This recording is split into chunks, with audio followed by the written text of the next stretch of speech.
My dear brothers and sisters, 사랑하는 형제자매 여러분, 오늘 저는 우리 훌륭한 선교사들을 포함하여 교회의 청소년과 청년들에게 말씀드리고 싶습니다. 물론 나이가 있으셔도 마음은 청춘이신 분들은 모두 제 말씀을 들으셔도 좋습니다. 작년 8월 21일 러셀 M. 넬슨 회장님은 일본의 세 번째 성전인 아름다운 삿포로 성전을 헌납하셨습니다. 삿포로 성전은 일본 북쪽의 홋카이도라는 곳에 지어졌습니다. 유타주처럼 홋카이도는 부지런하고 열심히 일하는 개척자들이 정착한 곳입니다. 1876년 명망 있는 교육자였던 윌리엄 클라크 박사는 홋카이도로 초청되어 가르치게 되었습니다. 그는 일본에 8개월을 거주했지만 그의 기독교 정신은 그가 가르치던 젊은 비기독교 학생들의 마음에 오래 지속되는 인상을 남겼습니다. 클라크 박사가 떠나기 전에 학생들에게 전한 작별의 메시지는 그의 동상과 더불어 시대를 초월하는 메시지가 되었습니다. 그는 이렇게 말했습니다. 소년이여, 야망을 가져라. 그리스도 안에서 포부를 가져라. 그가 말한 그리스도 안에서 포부를 가지라는 명령은 오늘날의 후기 성도들이 매일의 결정을 내리는 데 도움이 될 수 있습니다. 그리스도 안에서 포부를 품는다는 말은 무슨 뜻일까요? 그리스도 안에서 포부를 품는다는 것은 그분의 사업에 정진할 동기를 부여받고 온 마음을 집중하며 헌신한다는 뜻입니다. 그리스도 안에서 포부를 품는다는 것은 공적인 명예를 얻는 것과는 거리가 멀 것입니다. 그리스도 안에서 포부를 품는 것은 우리가 속한 와드와 지부에서 불평하지 않고 기쁜 마음으로 충실하고도 부지런하게 봉사하는 것을 뜻합니다. 전 세계에서 봉사하고 있는 우리 선교사들은 그리스도 안에서 참된 포부를 품은 훌륭한 예입니다. 몇 년 전에 제 아내와 저는 일본 나고야 선교부에서 봉사했습니다. 우리 선교사들은 그리스도 안에서 포부를 품고 있었습니다. 그 선교사들 중 코안 장로라는 선교사가 있었습니다. 코안 장로는 어린 시절 자전거를 타다가 사고를 당해 오른쪽 다리를 잃은 분이었습니다. 그가 선교부로 오고 나서 몇 주 후 저는 그의 동반자로부터 전화를 받았습니다.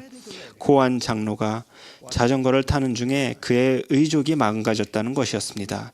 우리는 그를 의족 수리점에 데리고 갔고 치료실에서 저는 그의 의족을 처음으로 보게 되었습니다. 그리고 그가 그동안 얼마나 고통을 겪고 있었는지를 알게 되었습니다. 의족은 수리되었고 그는 그의 지역으로 돌아갔습니다. 그러나 몇 주가 지나면서 그의 의족은 계속해서 고장을 일으켰습니다. 지역의료 고문은 코안 장로가 집으로 돌아가서 새로운 임무를 맡는 것을 고려해 보는 것이 좋겠다고 조언했습니다. 저는 그 조언을 듣고 망설였습니다. 코안 장로는 훌륭한 선교사였고 이곳 선교부에서 봉사하려는 강한 소망을 지니고 있었기 때문입니다. 그러나 코안 장로는 조금씩 그의 육체적인 한계에 다다르기 시작했습니다. 그럼에도 불구하고 그는 조금도 불평하지 않았습니다.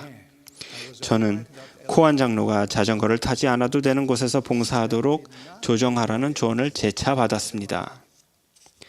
그리고는 이 상황을 깊이 숙고했습니다. 저는 코안 장로의 미래에 대해 생각했고 이 문제에 대해 기도했습니다. 제가 받은 느낌은 코안 장로가 집으로 돌아가서 새로운 임무를 기다려야 한다는 것이었습니다. 저는 그에게 전화를 걸어 제 사랑과 관심을 표현한 후 제 결정에 대해 알려주었습니다. 그는 아무 대답도 하지 않았습니다. 수화기 너머로 흐느끼는 소리만 들릴 뿐이었습니다. 저는 말했습니다. 코안 장로님, 지금 당장 대답을 하지 않아도 괜찮습니다. 내일 다시 전화드리겠습니다. 진실한 기도로 제 제안을 고려해 보시기 바랍니다. 다음 날 아침 제가 전화를 걸었을 때 그는 겸손하게 제 조언을 따르겠다고 말했습니다. 그와 마지막 접견을 하게 되었을 때 저는 이렇게 질문했습니다. 코안 장로님, 선교사 추천서를 보낼 때 자전거를 타지 않는 선교부로 보내달라는 요청을 하지 않았었나요? 그는 대답했습니다. 네, 그렇게 요청했습니다. 제가 물었습니다. 그런데 장로님은 자전거를 타야만 하는 일본 나고야 선교부로 부름을 받으셨습니다. 이 사실을 스테이크 회장님께 말씀하셨었나요? 저는 그의 대답에 놀랐습니다. 아니요, 그러지 않았습니다. 그곳이 주님께서 부르시는 곳이라면 체육관에 가서 제 몸을 단련하여 자전거를 탈 수 있도록 하겠다고 결심했기 때문입니다. 접견을 마치기 전에 그는 제게 눈물을 흘리면서 물었습니다. 야마시타 회장님, 제가 왜 일본으로 부름을 받았을까요? 제가 왜 이곳으로 오게 된 걸까요? 저는 망설임 없이 즉시 대답했습니다. 코안 장로님, 저는 장로님이 왜 이곳으로 왔는지 압니다. 장로님은 저를 위해 이곳에 오셨습니다. 저는 장로님 덕분에 제가 얼마나 훌륭한 젊은이들과 함께 봉사하는지를 깨닫게 되었습니다. 장로님을 알게 된 것은 제게 축복입니다. 코안 장로는 그의 집으로 돌아갔고 이동할 때 차를 타고 다닐 수 있는 선교부로 다시 부름을 받았음을 여러분께 말씀드릴 수 있어 기쁩니다. 코안 장로뿐만 아니라 전 세계에서 불평하지 않고 기꺼이 봉사하고 있는 모든 선교사들이 자랑스럽습니다. 장로 및 자매 선교사 여러분, 여러분의 신앙, 전념, 그리고 그리스도 안에서 품으신 큰 포부에 감사드립니다. 몰몬경에는 그리스도 안에서 포부를 품은 자들의 많은 기사가 담겨 있습니다. 엘마 1세는 어려서 교회와 그 회원들을 박해했습니다. 그는 이후에 극적인 마음의 변화를 겪었고 훌륭한 선교사로 봉사했습니다. 그는 주님의 인도를 구했고 함께 봉사하면서 그의 동반자들에게도 축복이 되었습니다. 주님께서는 그를 강하게 하셨고 그는 마주하는 시련들을 극복했습니다. 엘마는 그의 아들 힐라멘에게 이렇게 권고했습니다.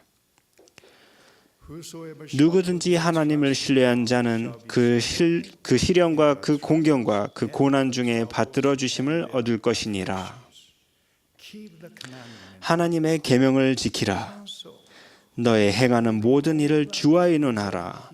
그리하면 그가 너를 유익하도록 지도하시리라. 제 둘째 아들은 어린 시절 대부분을 교회에서 생활하지 않았습니다. 그가 20살이 되었을 때 그는 삶을 변화하고 싶게 만드는 경험을 하게 되었습니다. 그의 가족 및 교회 회원들의 사랑과 기도와 도움으로 그리고 궁극적으로 주님의 연민과 은혜를 통해 그는 교회로 돌아왔습니다. 그는 이후로 워싱턴 시애틀 선교부에서 봉사했습니다. 처음에 그는 심한 좌절감을 겪었습니다. 첫 3개월 동안은 매일 밤마다 화장실로 가서 울곤 했습니다. 코안 장로 마찬가지로 그는 알기 원했습니다. 제가 왜 이곳에 왔을까요? 그가 1년 정도 봉사했을 때 우리는 이메일 한 통을 받았고 그것은 우리 기도의 응답이었습니다. 그는 이렇게 썼습니다. 저는 이제 하나님과 예수님의 사랑을 진정으로 느낍니다. 저는 고대 선지자들처럼 되고자 열심히 일하려고 합니다. 비록 많은 어려움을 겪고는 있지만 저는 참으로 행복합니다. 예수님을 위해 봉사한다는 것은 제 인생 최고의 경험입니다. 이 경험과 견줄 것은 아무것도 없습니다. 정말 행복합니다.